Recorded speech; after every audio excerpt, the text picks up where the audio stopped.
It's all about the mission, and I will tell you why. I was the head of fundraising for Doctors Without Borders, known internationally as Médecins Sans Frontières, or MSF. In 2004, I led the organization in making a risky, counterintuitive, and courageous decision. This is the story I want to tell you and what we can all learn from it. Day one. It was December 25th, 2004. Most Americans were at home enjoying the holidays with their families. On the other side of the globe, a major earthquake struck the Indian Ocean, 9.1 on the Richter scale, the third largest earthquake ever recorded in history, and it triggered a massive tsunami, leaving 227,898 people dead, tragically. Doctors Without Borders sprang into action. We sent teams, we prepared materials, and sent volunteers from across the globe. I was part of a skeleton crew around during the holidays, and we launched our emergency fundraising plan.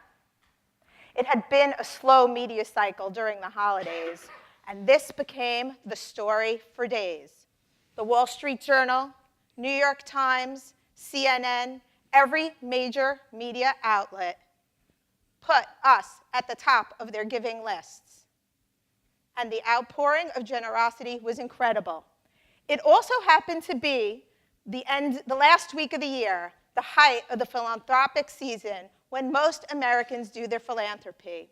And all this combined to unleash an incredibly powerful force of giving in our country. Day three. I stood in amazement at my computer.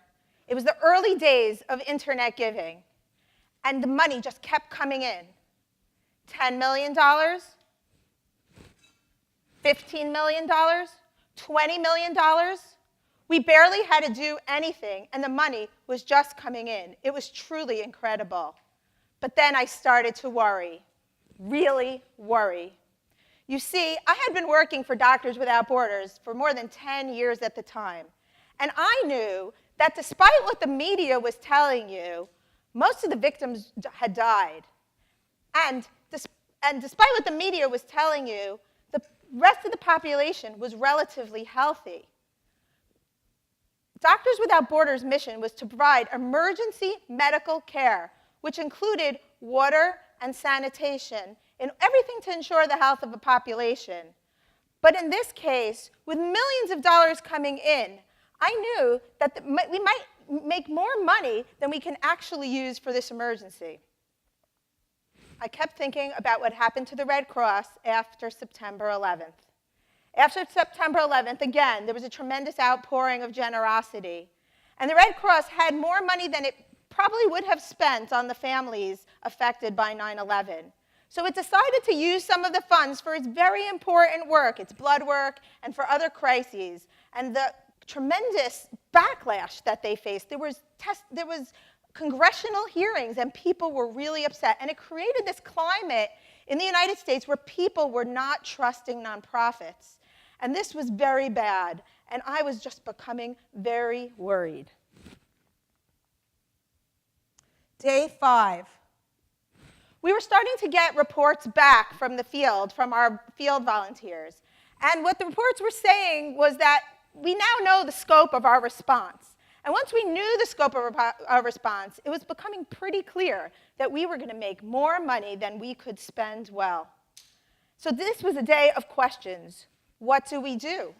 If we told the public something that no one had ever told the public in the middle of emergency before, would they understand what we were saying? With 270,000 people dead, wouldn't they say to themselves, why doesn't Doctors Without Borders just scale up and do something? If we said to the public that we didn't need money, would they then cut back on money for us for other situations? Or would they stop funding the organizations that were doing reconstruction and rebuilding the tsunami-affected areas? So we started to experiment. We started saying to donors giving 5-figure gifts, perhaps you might consider giving to our general emergency relief fund so we can be prepared to respond elsewhere in places like Darfur, Sudan, or the Democratic Republic of Congo. And some people said yes. And then we had a woman whose father had been a missionary in South Asia. And this woman said, well, I just want to give in South Asia. And we knew we were reaching our threshold. And if we took her very substantial gift, it meant we might have to say to hundreds of other people, we can't take your gifts. So we ended up making the decision not to take that gift and to move on. Now, inside my team, not everybody agreed with the notion that maybe we would be in the position to tell the public that we would stop taking money. I've been in the fundraising business in a long time, and fundraising is really hard. I do not know any other fundraiser in the whole United States of America or the world who ever really had to do something like this. But Doctors Without Borders was very transparent with its public, and we just kept trying and thinking what to do. We had to instruct our call center, whose job usually was to take money, to start asking people to do all kinds of things differently, to consider giving to a general fund, and we just kept experimenting to see what might work. Day 7, we posted the following message on our website. We have received an extraordinary outpouring of support for the people of South Asia, and we are extremely grateful. As you know, it is very important to MSF that we use your contribution as you intended to be used. MSF estimates that we have received sufficient funds for our currently unforeseen emergency response in South Asia. We kindly request that you contribute to our General Emergency Relief Fund, which is enabling our quick response to our current disaster in South Asia, as well as the humanitarian needs in war-torn Darfur, Sudan, and elsewhere in more than 70 countries where MSF is working around the world. And then we took the next weeks and we started to contact the public, people who had given us for South Asia, and we asked them for permission to de-restrict their gifts away from South Asia in order to let us use it elsewhere around the world where the needs were the greatest. You see, sometimes natural disasters are something what I used to call a CNN emergency. A CNN emergency was an emergency that was easy for the media to tell you about. And it was something that really resonated with people. I think today we can all think about what happened in Houston or in Puerto Rico. And these type of emergencies are easy to understand, and they're not so political. They might be different than some sort of conflict in some far-off place that maybe you've never heard of between people that you've never seen before in your life. But Doctors Without Borders always makes this decision based on humanitarian needs and humanitarian needs alone, and this is what we said to the public. We had a strong backlash against us. And when a Nobel Peace Prize winning organization says to the public, you don't need funds in the middle of the crisis, all the other organizations get worried and concerned, and they went out and they criticized us publicly. And I didn't know it at the time, and it took a long time for us to know, but we ended up having huge reputational gains because of what we did in the tsunami. The Harris polls of public sentiment showed year after year Doctors Without Borders was one of the best regarded organizations in all of the country. And I participated in benchmarking groups with the other nonprofits.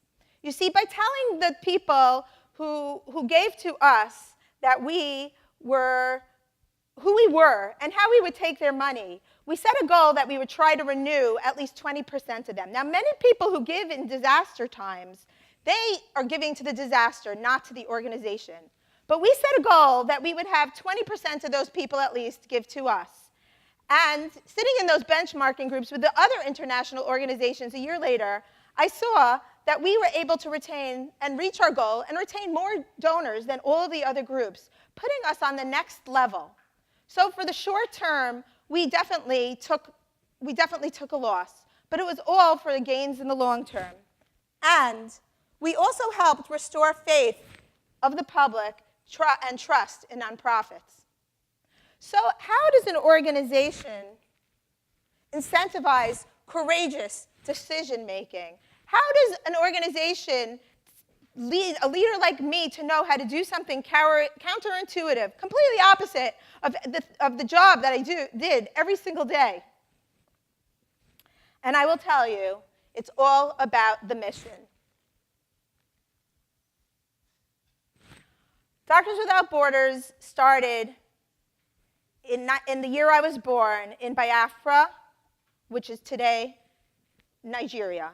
It was the first time that Western audiences saw distended bellies of people suffering from malnutrition and hunger on their television sets.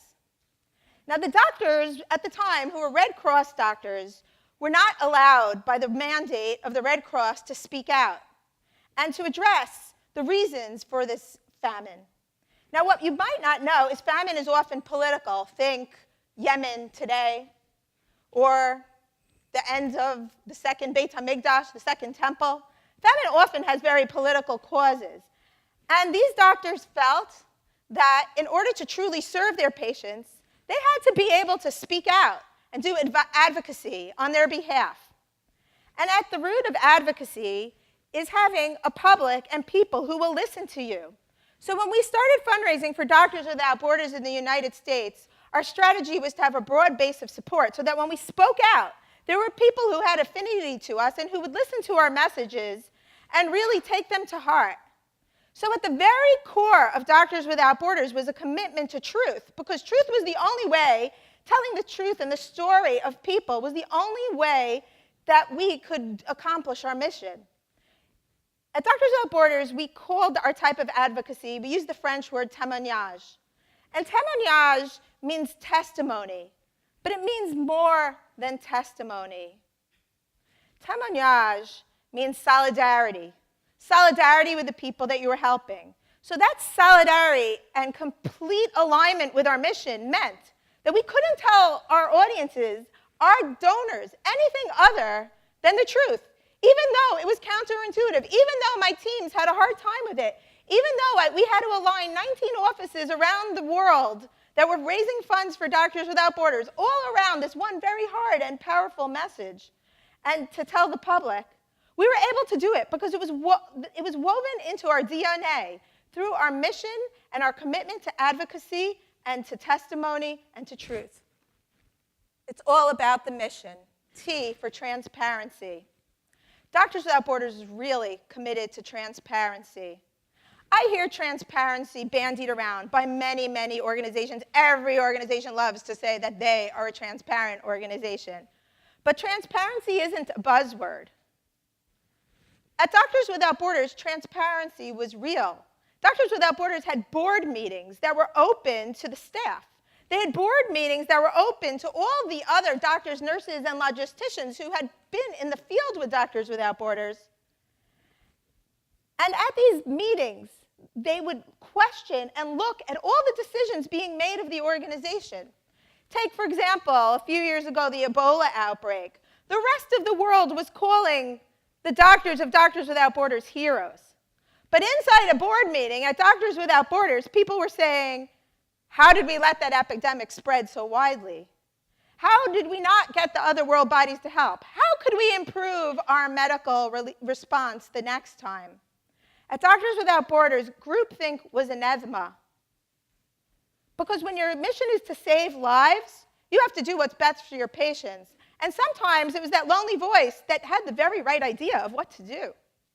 So we had a very strong commitment to transparency. And transparency meant not just internally, but also the way when we spoke externally. Again, I had 10 years of training on the tenets of transparency. So when I had to make this decision and lead an organization and participate in a worldwide movement, this was very natural.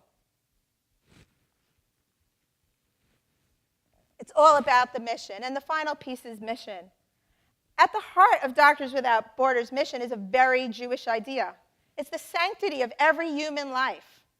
Someone recently asked me, after treating patients, millions of patients around the world, do the doctors get jaded? And I say, no, they don't. It's the very human act of treating one person at a time, giving each person the ability to heal.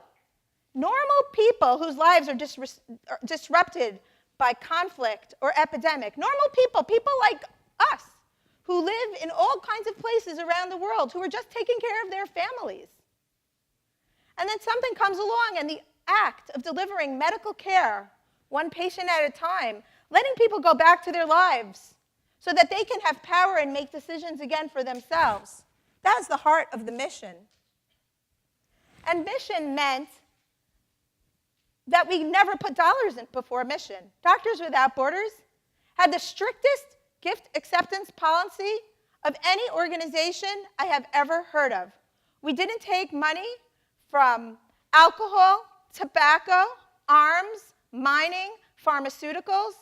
And pharmaceutical companies probably would have been the natural donors to Doctors Without Borders. But the reason we didn't take money for them is because we had to advocate for cheaper and better treatments for our patients. It was all about the mission. So when I had to take the decision to tell the public the truth and to say we were fully funded, the mission told me what to do, and it told us what to do. It was all about the mission. And when I think how this applies to everybody in this room, we all have a mission. The president of Yeshiva University at his investiture spoke about the 5 Torot, and the last one of the values that he shared was the redemptive value of us all improving our world. So whether you're working at a nonprofit like me or Yeshiva University, or you're helping a cause that you care about, or you're working in a laboratory to develop a treatment for a patient, or building a technology that's going to make life easier for someone, or just contemplating your own personal mission, let your mission be your constitution. Check everything against it. It's all about the mission. Make the mission that you select important, and then be really true to your mission. Thank you.